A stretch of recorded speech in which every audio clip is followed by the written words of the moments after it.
వారు ఈ భూలోకానికి వచ్చాడు, ఆ పాపుల్లో నేను ప్రధానులు అన్నాడు.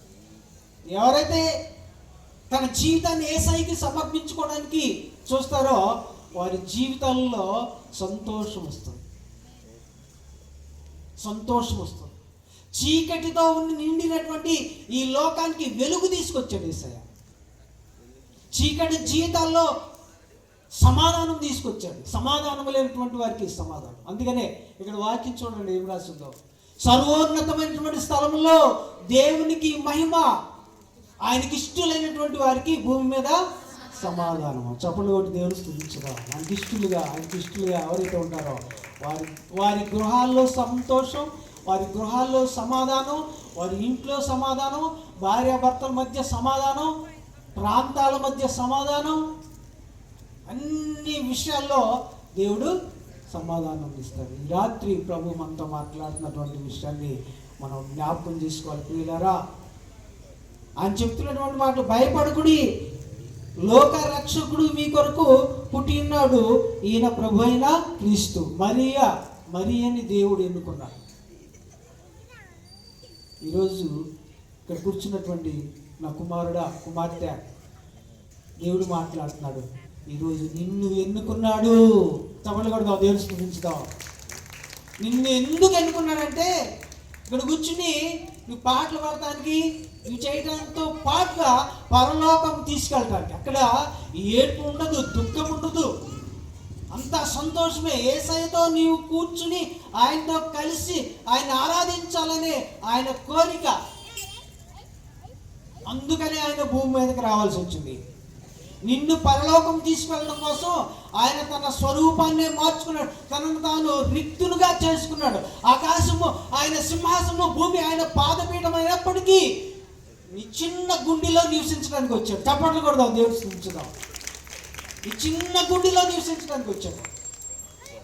నీ కోసమే వచ్చాడు, నిన్ను ఉద్ధరించడానికి, నన్ను ఉద్ధరించడానికి, లోకానికి రక్షణ తీసుకురావడానికి, లోకము అంతా పరిశుద్ధపరచడానికే ఆయన వచ్చినటువంటి సమయంలో ఎంతమంది సంతోషించారండి?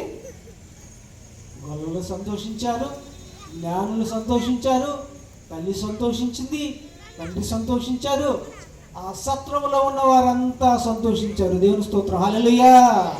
దీనులను లేవనెత్తడం కోసం తన పరలోకపు వైభవాన్ని వదిలిపెట్టి సత్రంలో జన్మించాడు ఆయన. చప్పట్లు కొడదాం, దేవుని స్తోత్రం, హల్లెలూయా. ఆయన సత్రంలో ఎందుకు జన్మించాడంటే నా కోసమో నీ కోసమో, సర్వలోకాన్ని రక్షించడం కోసం. ఎవరి కోసం అండి? ఆయన తల్లి మరియ కోసం కాదండి, ఆయన తండ్రి యేసోపు కుటుంబం కోసం కాదండి, లోకాన్ని రక్షించడానికి ఒక పాత్రగా మరియని ఎన్నుకున్నాడు. చూడండి, దేవుని మహిమ కలుగుగాక, హల్లెలూయా. ఈ లోకంలో మనం చూసినట్లయితే మరియకి అంతటి స్థానం ఎందుకు వచ్చిందంటే, ఆ దీనురాలికి అంతటి స్థానం ఎందుకు వచ్చిందంటే మరియ గర్భంలో యేసు పుట్టాడు కాబట్టి. దేవుని స్తోత్రం, హల్లెలూయా. ఈరోజు నీవు నేను ఇంత సమాధానంతో ఉండగలిగాం ఎందుకునంటే యేసయ్య మనలో పుట్టాడు కాబట్టి, ఈ లోకంలో పుట్టాడు కాబట్టి, ఈ లోకానికే రక్షణ. దేవుని స్తోత్రం, హల్లెలూయా. నాకెందుకులే అనుకుంటారు కొంతమంది, కానీ ప్రభు చెప్తుంది ఏంటంటే అందరికీ రక్షణ ఇవ్వటానికే నేను వచ్చాను. యూదుడని లేదు, గ్రీసు దేశస్థుడని లేదు, ఏ భేదం లేదు. ఎవరైతే ఆయన అంగీకరిస్తారో వారందరూ ఆయన కుమారులు, కుమార్తెలు. దేవుని స్తోత్రం, హల్లెలూయా. కుమార్తెలై ఈ భూలోకాన్ని కాదు శాసించేది, పరలోకపు వారసులుగా అవుతారు. పరలోకపు వారసులుగా అవుతారు. దేవుని స్తోత్రం తెలుస్తాం, హల్లెలూయా. ప్రియమైనటువంటి బిడ్డలారా, ఈ క్రిస్మస్ దినాన ఇంత సంబరంగా మనం ఇక్కడ కూర్చుని పాటలు పాడుచు, గంతులు వేస్తూ ఎందుకు ఆనందిస్తున్నాం అంటే లోక రక్షకుడు మన కోసం పుట్టాడు కాబట్టి. దేవుని స్తోత్రం, హల్లెలూయా.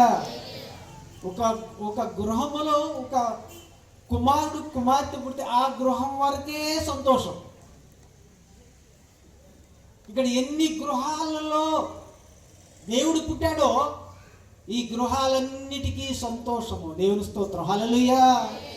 శాంతి సమాధానాన్ని స్థాపించడానికి ఆయన వచ్చాడు, నదులను రక్షించడానికి ఆయన వచ్చాడు, నరులను తన రూపంలోకి మార్చుకోవడానికి ఆయన వచ్చాడు. 2025 సంవత్సరాల క్రితం పరలోక రాజ్యములో తండ్రి కుమారుడుగా పరిశుద్ధాత్ముడుగా ఉన్నటువంటి త్రియేక దేవుడు శరీరధారి కృపా సత్య సంపూర్ణుడిగా మన మధ్యలో నివసించాడు. దేవుని స్తోత్రం, హల్లెలూయా.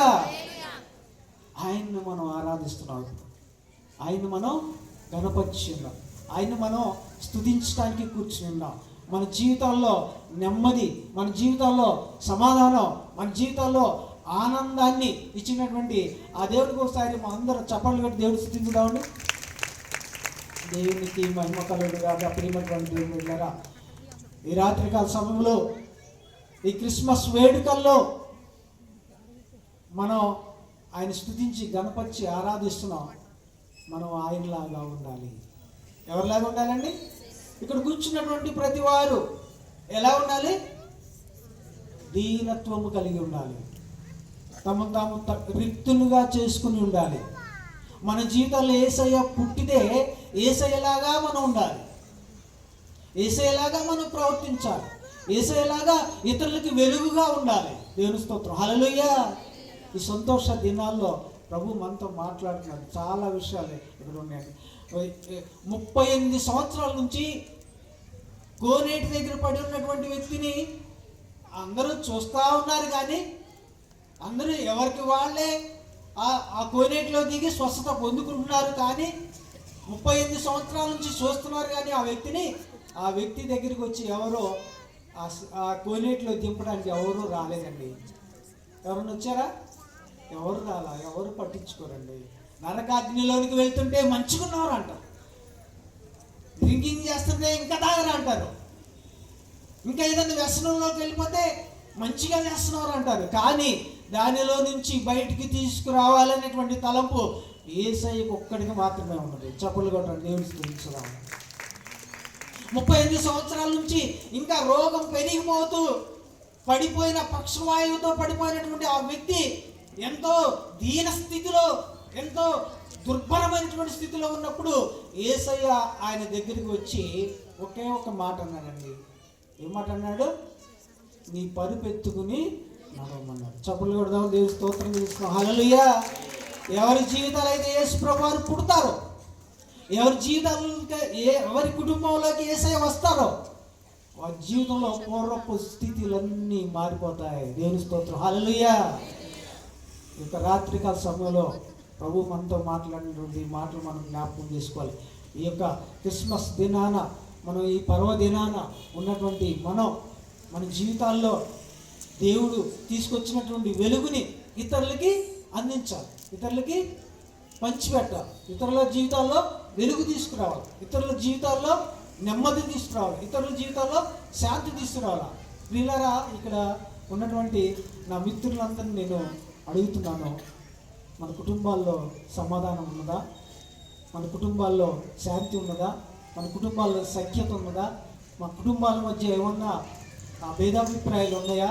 ప్రభు దగ్గరికి వద్దాం. మనం నీ కొరకు నా కొరకు పరలోకాన్ని వదిలి భూమి మీదకి వచ్చినటువంటి యేసయ్య దగ్గరికి మనం వద్దాం. యేసయ్య దగ్గరికి వస్తే సమాధానం, యేసయ్య దగ్గరికి వస్తే శాంతి, యేసయ్య దగ్గరికి వస్తే ఎటువంటి అనర్థాలు ఉండవు.